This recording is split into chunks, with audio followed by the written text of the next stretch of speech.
રાધે રાધે. કેમ છો બધા? મજામાં? આજે વિશ્વકર્મા જયંતિ છે, તો આજે આપણે લાડવા બનાવીશું. તો આમાં મેં થોડો જાડો કરકરો લોટ લીધો છે. ભાખરીનો, લાડવાનો, લાપસીનો બધો જે આવે છે એ બધું ચાલે એમાં એક સરખો. એટલે થોડો કરકરો લોટ છે, એમાં થોડો બેસન એડ કરું છું, થોડો 2 ચમચી જેવો. અને આ બધું મિક્સ કરી દેવાનું. એમાં મેં બેસન મિક્સ કરી દીધું છે. હવે એમાં આપણે આ થોડું મોણ નાખશું, તેલનું મોણ નાખવાનું. મુઠ્ઠી વડે એટલું થોડું મોણ નાખવાનું, એટલે લાડવા બહુ સરસ બને. આવી રીતે આ બધું તેલ નાખી અને મિક્સ કરી દેવાનું. જો આવી રીતે આપણે ભેગું કરીએ એટલે આવી રીતના આટલું થાય ને એટલું આપણે તેલનું મોણ અંદર એડ કરી દેવાનું.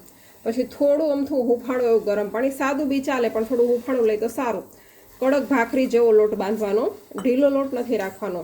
થોડોક આમ કડક, એકદમ પરોઠાથી થોડોક કડક એવો લોટ બાંધવાનો છે.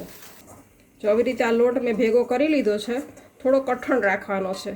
પછી એને આવી રીતે આપણે જે ઢોકળા બનાવતા હોય છે મુઠિયા દૂધીના, એવી રીતના એનો શેપ આપી દેવાનો, આવી રીતના બનાવી દેવાના. અને પછી એને ડીપ ફ્રાય કરી દેવાનો, તેલમાં તળી લેવાના છે. આજે અમે એકચ્યુઅલી વિશ્વકર્મા વંશજ કહેવાય, એટલે આજે 13 વિશ્વકર્મા દાદાની જયંતિ છે.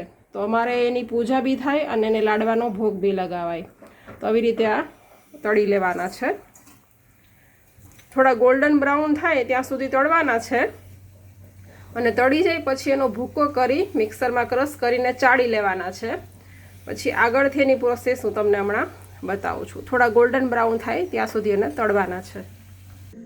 જો આ ઘી ગરમ મૂકી અને મેં એની અંદર ગોળ નાખ્યો છે. આવી રીતે ગોળ થોડો ઓગળી જાય, બરાબર એક રસ મિક્સ થઈ જાય, પછી એને આપણે જે મેં મુઠિયા તળેલા હતા એને મિક્સીમાં ક્રશ કરી અને થોડી જાડી ચાણીથી ચાળી લીધા છે.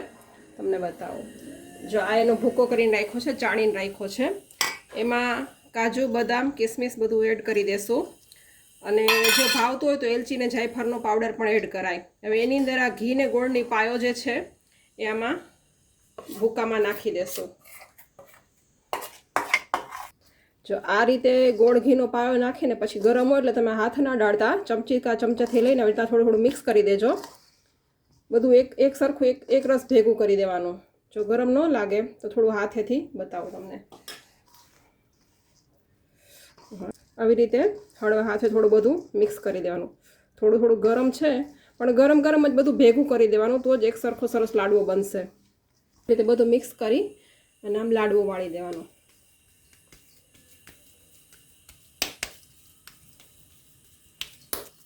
જો આપણો લાડવો તૈયાર છે. એની ઉપર આ થોડી ખસખસ આમ રાખી દેવાની. તો તૈયાર છે આપણો આ ચૂરમાનો લાડવો. રાધે રાધે.